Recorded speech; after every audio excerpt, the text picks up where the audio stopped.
नमस्कार साथियों, मैं मनीष कुमार शर्मा स्वागत करता हूं आपका एक बार फिर यादविन स्मार्ट क्लासेस पर।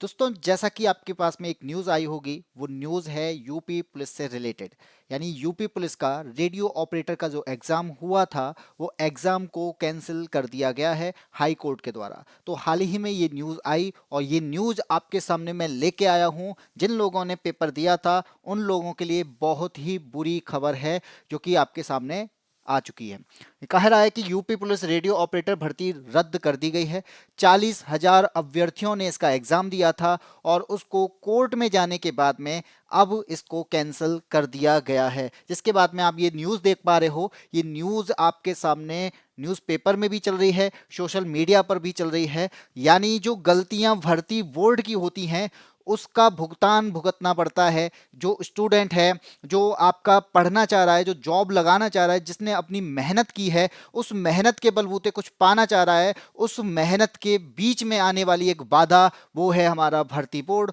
और इस भर्ती बोर्ड की गलती, उस गलती की वजह से आज ये भर्ती कैंसिल कर दी गई है। और ये भर्ती की कैंसिल करने की वजह क्या थी, वो भी मैं आपको यहाँ पे बताना चाहूँगा। क्या ये भर्ती दोबारा होगी या नहीं होगी? अगर हो भी जाती है तो उन बच्चों का क्या होगा, जो बच्चे इस भर्ती में एग्जाम को क्वालिफाई करके बैठे थे, या एग्जाम को क्वालिफाई कर रिजल्ट नहीं आने की वजह से, भले ही रिजल्ट नहीं आया था, लेकिन एग्जाम को क्वालिफाई करने के उनके चांसेस थे, उनका पैसा खर्च हुआ था, उनका टाइम खर्च हुआ था, जो वहां तक जाने का ट्रेवल का पैसा लगा था, पढ़ाई करने का पैसा लगा था, वो सब यहाँ पे वेस्ट कर दिया गया है, वो केवल एक गलती की वजह से। तो आपको मैं बताना चाहूंगा यहाँ पे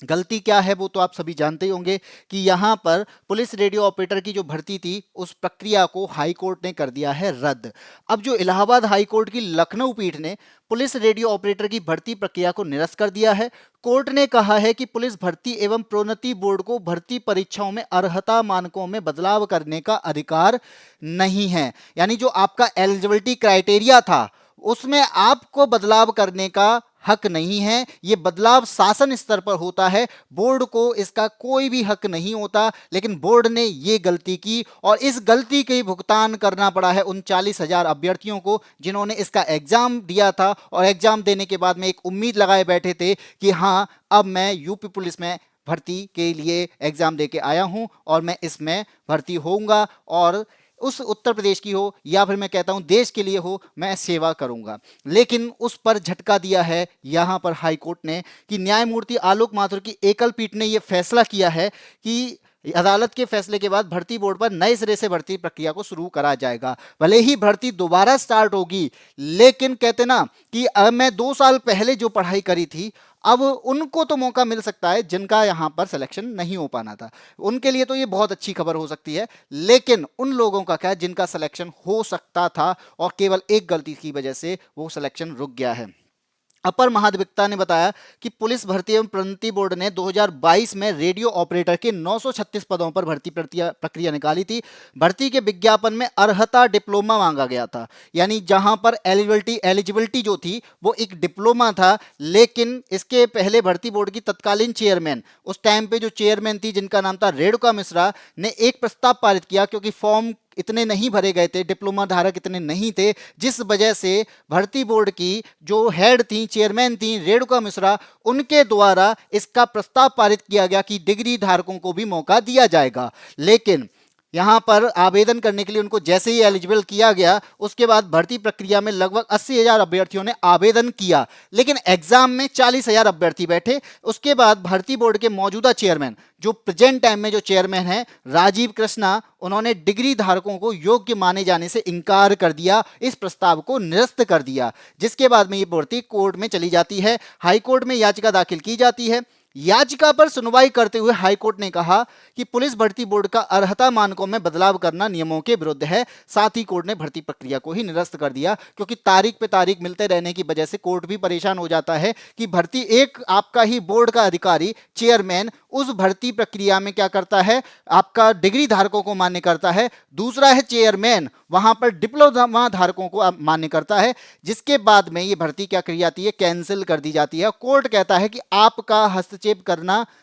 बिल्कुल ही नहीं बनता है। फिर भी क्या कर रहे हो आप लोगों ने, कभी डिप्लोमा कभी डिग्री इस पर लगाए रखे, जिसके बाद में हाई कोर्ट ने इसको कैंसिल कर दिया क्योंकि शासन स्तर पर इसमें बदलाव नहीं किए गए थे। यानी आपकी गलती से उन अभ्यर्थियों को धोखा मिला है जो अभ्यर्थी वास्तव में मेहनत कर रहा था, जिसको भर्ती का इंतजार था, जिसको रिजल्ट का इंतजार था, और रिजल्ट ना आ पाने की वजह से वहां पर अभ्यर्थी बिल्कुल निराश हो चुका है। और निराश हो जाने के बाद में ये भर्ती प्रक्रिया को कैंसिल हो जाने के बाद में उसे एक धक्का भी लगेगा, क्योंकि कैंसिल करना आपका काम है,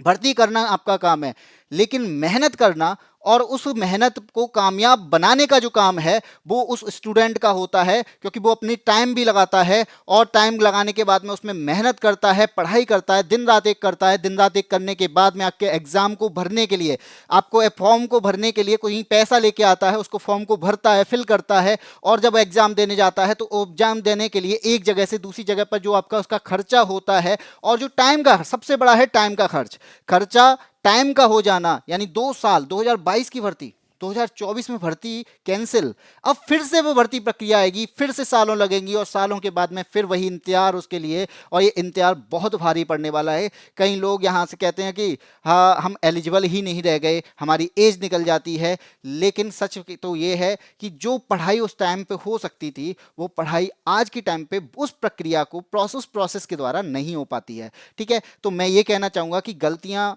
सरकार की होती है, गलतियां बोर्ड की होती हैं, भुगतना बच्चों को पड़ता है जो वास्तव में अच्छी तैयारी करते हैं। तो मैं यही कहना चाहूँगा कि जितने साथी हैं वो इस चीज़ पर आगे आएं और उनसे कहें कि भाई कम से कम इतना तो रहे कि आप जो चीज़ें निकालो, आपके पास में अधिकारी बैठे हुए हैं, वो अधिकारी बैठे हैं और वो अपना एलिजिबिलिटी क्राइटेरिया नहीं बता पा रहे, तो फिर किस बात के लिए आपने आपने कोई आप भी तो कोई एग्जाम पास करके आए हो, आपने भी तो देखा होगा कि वो टाइम यहाँ पर आप किसी टाइम पे मेहनत करके उस अधिकारी वाली पोस्ट पर पहुंचे हो, तो भाई वो आप इस चीज को समझ क्यों नहीं पाते हो कि ये चीजें बच्चों पर कितना इफेक्ट डालती हैं, बहुत ज्यादा इफेक्ट डालती हैं, जिसके बाद में बच्चा निराश हो जाता है, और निराश होने के बाद में फिर वो गवर्नमेंट जॉब की तैयारी भी करने से कतराता है। आज के टाइम पे बच्चों का रोज रुझान कम हो रहा है गवर्नमेंट जॉब की तरफ में, वो यही कारण है कि भर्ती आती है,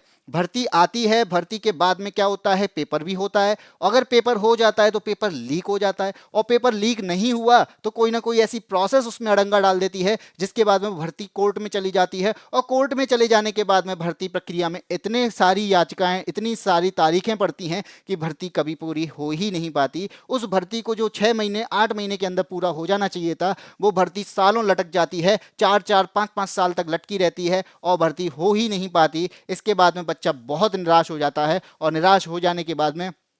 आप भी जानते हैं कि बच्चा क्या कर सकता है। ठीक है, तो यहां पे मैं बता दूं कि आपको निराश होने की जरूरत नहीं है, फिर से मेहनत करनी है, और मेहनत पर फिर ध्यान देना है, क्योंकि हमारी मेहनत पर हम लोगों को ही ध्यान देना है, हम लोगों को फिर से कामयाब होना है, और कामयाब होने के लिए खड़ा होना है और फिर से तैयारी करनी है। क्योंकि यहां पर मैं बता दूं कि हाई कोर्ट के फैसले के बाद ये जो भर्ती है ये फिर नए सिरे से स्टार्ट होगी, और नए सिरे से स्टार्ट होने के बाद में याद रखना कि इसमें अब डिग्री धारक नहीं, अब इसमें डिप्लोमा धारक ही मान्य होंगे। तो जितने भी डिप्लोमा धारक हैं वो फिर से कमर कस लें, फिर से तैयारी करना स्टार्ट कर दें, लेकिन ये फैसला कहीं ना कहीं निराशाजनक है। ठीक है, तो मैं ये कहना चाहूंगा कि कहीं ना कहीं अधिकारियों को भी सोचना होगा कि बच्चों के साथ में ऐसा खिलवाड़ ना किया जाए। इसी के साथ में जय हिंद, जय भारत।